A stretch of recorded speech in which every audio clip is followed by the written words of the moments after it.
Boa tarde a todos os estudantes do Colégio Next.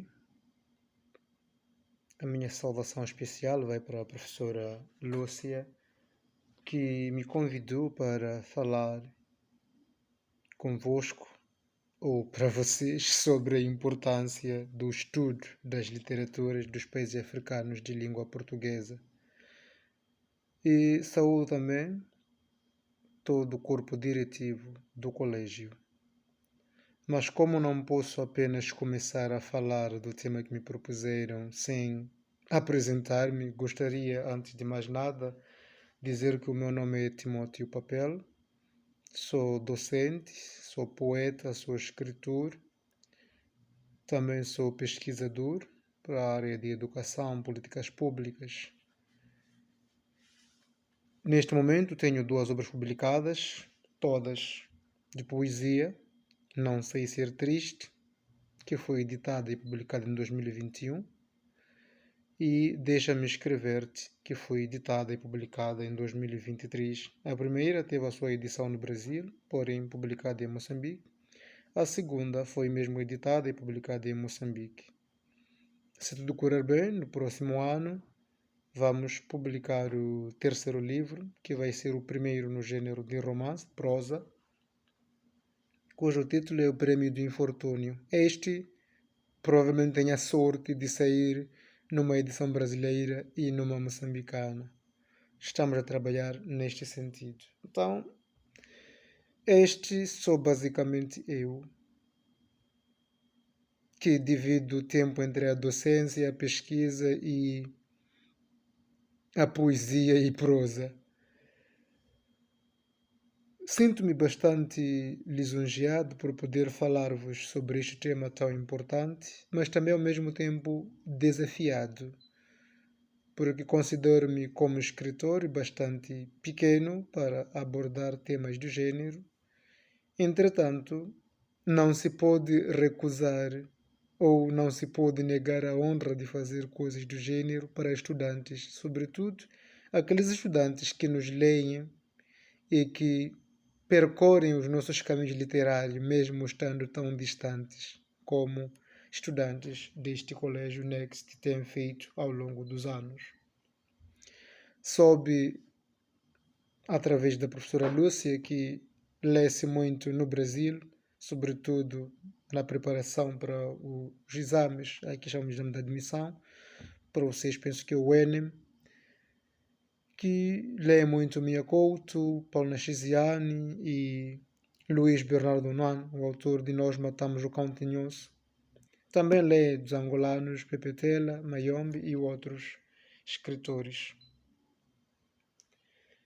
A minha reflexão sobre esta temática há de aparecer dividida em 2 ou 3 momentos. No primeiro, gostaria de referenciar que a literatura africana, de língua portuguesa sobretudo, de modo geral, ela é dividida em períodos. Temos um período que é o anterior à luta armada, ou às lutas armadas levadas a cabo em quase todo o continente africano. Temos o segundo período, que é aquele que é durante o período da luta armada, e temos o terceiro período, que é posterior à luta armada, que é depois das independências, sobretudo, com maior ênfase na década 90 para cá. Há autores que dividem em 4 ou 5 períodos, alguns os mais rígidos em 2, mas eu prefiro ficar com estes 3 períodos que, na minha ótica, são mais elucidativos sobre aquilo que nós pretendemos dizer ou discutir. Quando falamos destes períodos, há características próprias que acompanham cada um destes períodos. Por exemplo, no período anterior à luta armada, que é sobretudo na década 20 e 30, o auge da negritude e do panafricanismo, a nossa literatura era mais esta de revolta e também de consciencialização, por um lado. Por outro lado, uma literatura que procurava trazer à tona a questão da identidade, a questão da opressão que o povo sofria e a questão da segregação social. Nós, em Moçambique, especificamente, tivemos a situação de assimilados e indígenas. Era comum encontrar numa família um indivíduo assimilado que não poderia sentar-se na esteira para comer à mão com uma tia ou mesmo uma mãe, uma avó, que não fossem assimilados, que fossem indígenas. Era proibido, expressamente proibido. E havia categorias, havia requisitos para que alguém chegasse a ser assimilado. Tinha que saber falar português, tinha que ter alguma instrução, por aí em diante. E aqueles que não tinham, não poderiam ascender a este cargo, a esta posição social, nem podiam ter até um documento de identidade, um bilhete de identidade. Não poderiam ter. Então, esta é uma face. E neste período nós encontramos autores como Noêmia de Souza, com seu poema Let My People Go. Encontramos Rui de Noronha, com seu poema África Surge Tâmbula, África Levanta-te e Anda. Encontramos José Craveirinha, com seu poema Eu Sou Carvão e Tu Queimas-me Patrão. Quer dizer, todos estes, do lado de Moçambique, mas também tivemos, do lado de fora, influências de muitos outros autores, sobretudo os expoentes da negritude, Aimé Césaire, Leopoldo Sédar Senghor, entre muitos outros, que procuraram, através deste movimento cultural e literário, na década 20 e 30, entre 1920 e 1930, trazer essas expressões culturais, esses aspectos culturais, para a reflexão e, ao mesmo tempo, autoafirmação do povo africano, na arena cultural, na arena literária e também na arena social, de modo geral. Por um lado. Por outro lado, neste mesmo período, verificamos que, em termos políticos, tínhamos o panafricanismo, que é um movimento político que procurava lutar pelas independências em África. E fazem parte também deste movimento de Leopoldo Sédar Senghor, fazem parte Kwame Nkrumah, Marcus Garvey, Dubois, Booker Washington, entre muitos outros pensadores africanos na diáspora e em África, que procuraram encontrar dentro deste movimento formas de lutar pela afirmação, pela autonomia dos territórios e também mecanismos de como levar a governação, a administração destes territórios depois da independência para a frente. Então, este é o primeiro período, que é o período anterior à independência. Portanto, com uma literatura mais virada para o sentido de luta contra a opressão e contra todas as formas de exploração. Depois tivemos o período que acontece durante a luta armada.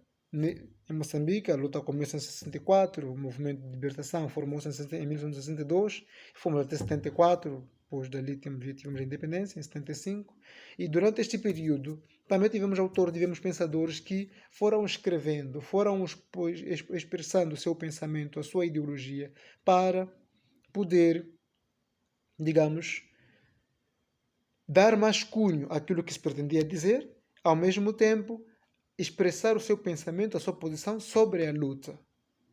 Era como quem diz, era preciso explicar por que se lutava, qual era o objetivo central. Do mesmo modo que na primeira fase, que antecede a este período, mais do que incentivar pela valorização ou lutar pela valorização das culturas dos povos africanos, também havia uma questão de autoafirmação das identidades africanas. Porque nós saímos de um período histórico em que os africanos lhes eram negados a sua identidade, a sua existência. Tivemos Voltaire, Hegel, que diziam que o africano não tem história, o indivíduo que sem história não existe. Tivemos a questão de Levi-Brul, que dizia que o africano era um indivíduo pré-lógico, e toda a filosofia africana nesta perspectiva, neste sentido, na primeira fase, no primeiro momento do continente africano, na sua fase da infância, se podemos dizer, foi virada para responder a estas questões todas e ao mesmo tempo afirmar-se como um continente com pessoas que pensam, que têm o mesmo estatuto com a Europa ou o Ocidente. E, como dizia, nesta segunda fase da nossa literatura africana, sobretudo de língua portuguesa, que era uma literatura que procurava, de certa forma, encontrar cunhos, mecanismos, forças, incentivos para ainda lutar contra a opressão, é aqui onde surge Luís Bernardo Noana, com o seu livro Nós Matamos o Cão Tinhoso. Quem era o Cão Tinhoso? O Cão Tinhoso era o regime português. Era o regime que negava reconhecer nos africanos e no povo o seu valor, a sua independência, a sua liberdade, a sua forma de ser e estar. Por quê? Porque uma das coisas que aconteceu quando os colonos europeus chegaram em África foi desprover o africano da sua identidade cultural, da sua identidade pessoal, despojá-lo e revesti-lo de uma roupa nova. E por quê? Porque na ótica do Ocidente, o africano era um indivíduo, era um bruto. Bruto, uma pessoa sem instrução, uma pessoa sem civilização. E foi assim como nós fomos concebidos. E nesta concepção que foi sendo construída pelo Ocidente, fez com que criasse dentro dos africanos uma certa revolta, que foi esta força motriz para se levar a cabo a questão das guerras pelas independências em África. E, como dizia, nesse período nós tivemos autores como Luís Bernardo Noana, tivemos muitos outros, o caso de Moçambique, e depois vieram os autores como Mia Couto, por aí em diante, já na década 70, 80, para cá.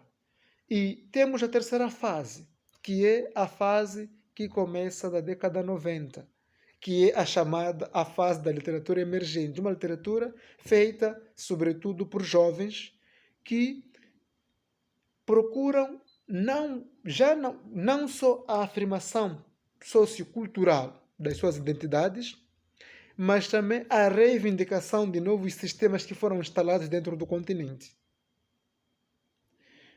Porque nós tivemos uma fase em que a luta era para libertarmos do colono e alcançar a independência política, porém falta agora a independência econômica, porque o que aconteceu, como temos discutido a nível local, é que houve apenas troca do opressor. Os movimentos de libertação, aqueles que lutaram pela libertação do continente, transformam-se mais tarde em partidos políticos. Como partidos políticos, os fins mudam, os objetivos mudam. E perdeu-se aqui, neste percurso, a essência daquilo que nós queríamos construir como Estado. E é aqui onde surgem novas vozes, novos autores que procuram lutar contra esta nova forma de opressão, que já não é feita pelo colono português, mas é feita por um moçambicano, porém, que age como se fosse um ocidental, explorando os recursos em benefício próprio,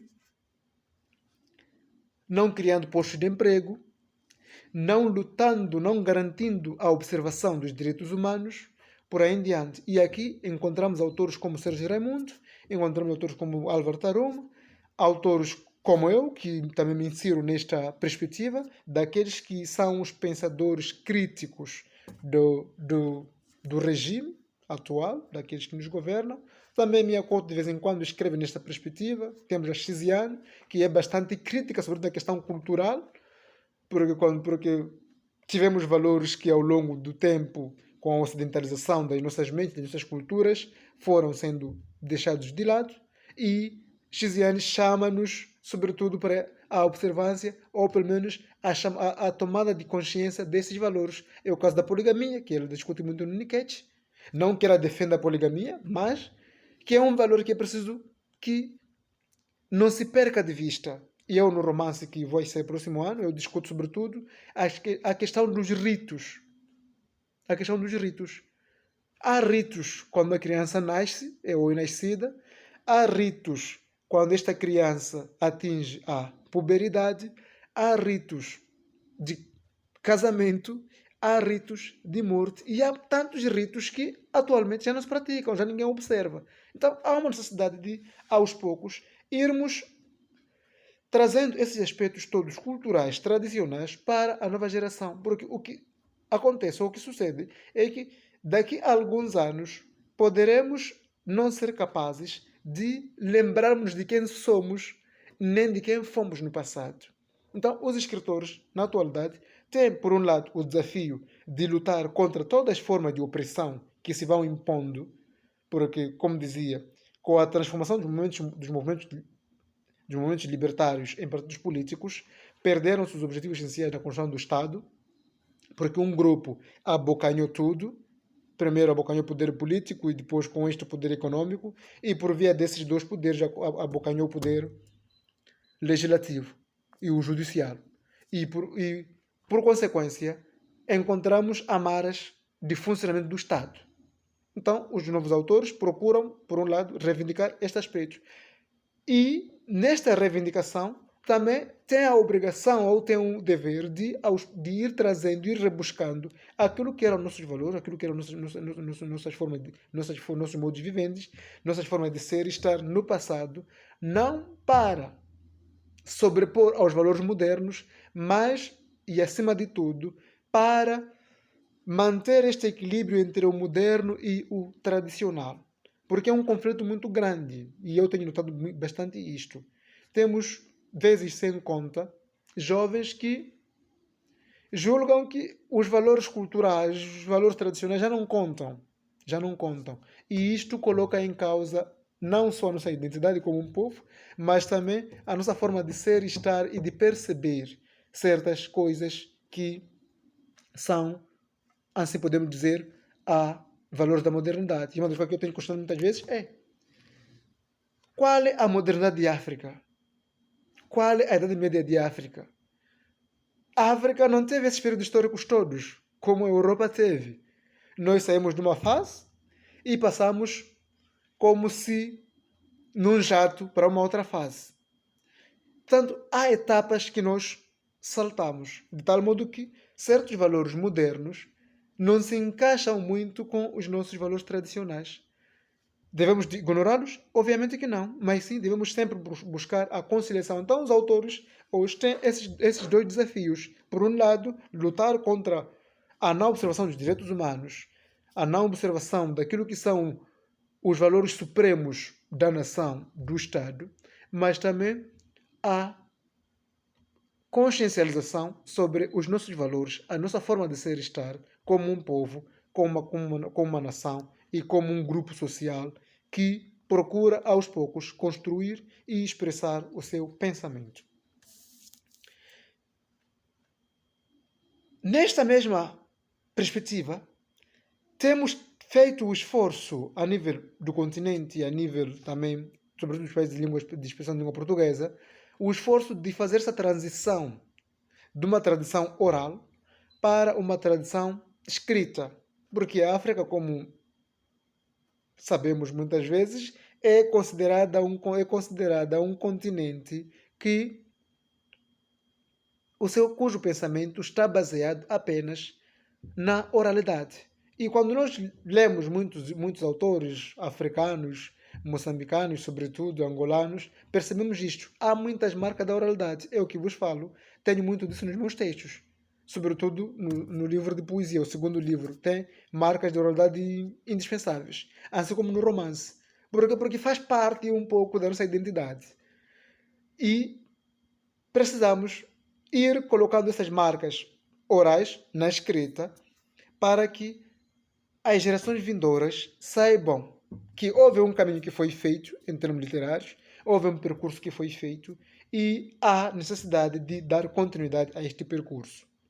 Soube através da professora Lúcia que Mia Couto, Paulo Naxizian, Luís Bernardo Milano são bastante estudados, tal modo que são quase que obrigatórios para quem quer, digamos, ter bons resultados no exame de admissão, assim como o caso dos angolanos, também temos ali alguns autores que são tidos como indispensáveis, porém num número bastante reduzido. São 3 de cada país, penso eu. Reduzido em termos de quantidade, mas se formos em termos de dimensão, em termos de bagagem literária, são enormes, porque são autores que carregam consigo uma certa bagagem, carregam consigo um longo percurso literário. E eu diria que são a literatura moçambicana ou angolana em movimento, né? São eles que carregam toda a literatura nas suas costas. E apesar de, atualmente, termos também jovens que, aos poucos, vão emergindo com esta força, com esta vontade de manter um pensamento firme e uma cultura literária bastante forte e coesa nesta perspectiva. Ora, esses autores não são apenas três. Nós temos muitos escritores moçambicanos, temos muitos angolanos que infelizmente não são lidos no mundo fora. Em parte por questões de influências, em parte. Por outro lado, também pela forma como os livros podem chegar até ao mercado brasileiro, por exemplo.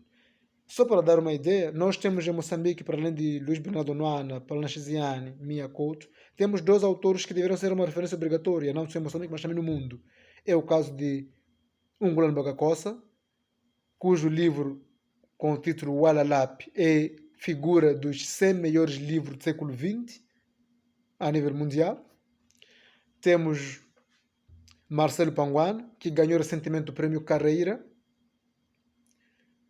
o Prêmio Carreira, que é o prêmio atribuído em Moçambique, que leva o nome de José Caraveirinha. É um dos grandes autores também moçambicanos, que tem vindo a contribuir bastante para o crescimento da nossa literatura. E depois temos muitos outros da nova geração. É o caso de Pedro Lopes Pereira, Álvaro Taruma, é o Deno Ambir, temos Bento Baloi, que não é tanto da nova geração em termos de idade, mas em termos literários. Começou a escrever e publicar recentemente e tem já prêmios reconhecidos, tem obras publicadas em Portugal, tem em Moçambique.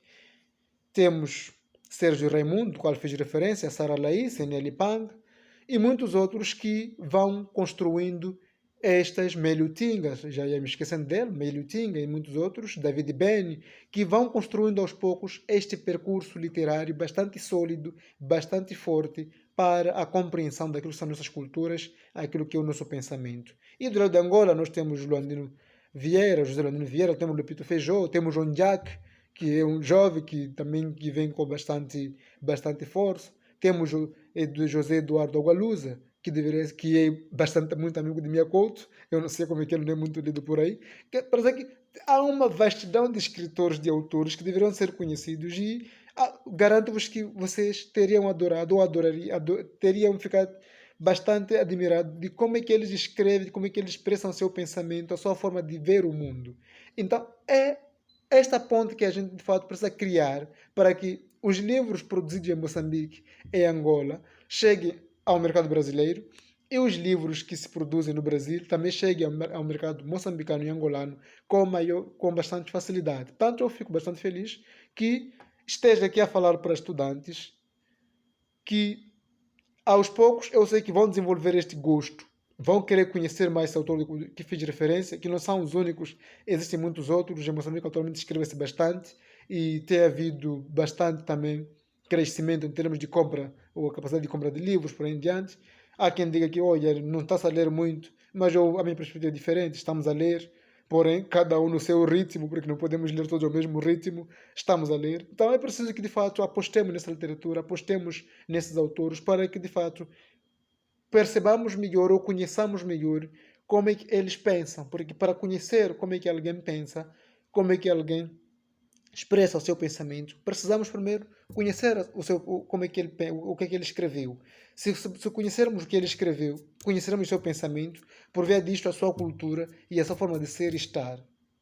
E aqui criamos, de fato, uma base sólida para um conhecimento bastante sólido para aquilo que nós pretendemos construir, que é esta literatura africana de língua portuguesa, que cada literatura em cada país, em cada grupo social, tem um cunho único, singular, porém dentro de uma globalidade extensa que deveria ser explorada, que deveria ser conhecida e de modo que pudesse contribuir de forma efetiva para o desenvolvimento das nossas nações e também para o desenvolvimento da nossa forma de ver e pensar no mundo hoje para digamos, garantirmos esta continuidade, esta esta troca de ideias sobre o que nós somos, onde nós estamos e para onde vamos, como um povo que usa a mesma língua para comunicar-se e também constrói os mesmos valores culturais e procura, dentro desta construção destes valores, criar um intercâmbio para o bem de todos. Muito obrigado. Espero que, como dizia no princípio, que esta comunicação chegue-vos da melhor forma e corresponda às expectativas. Muito obrigado.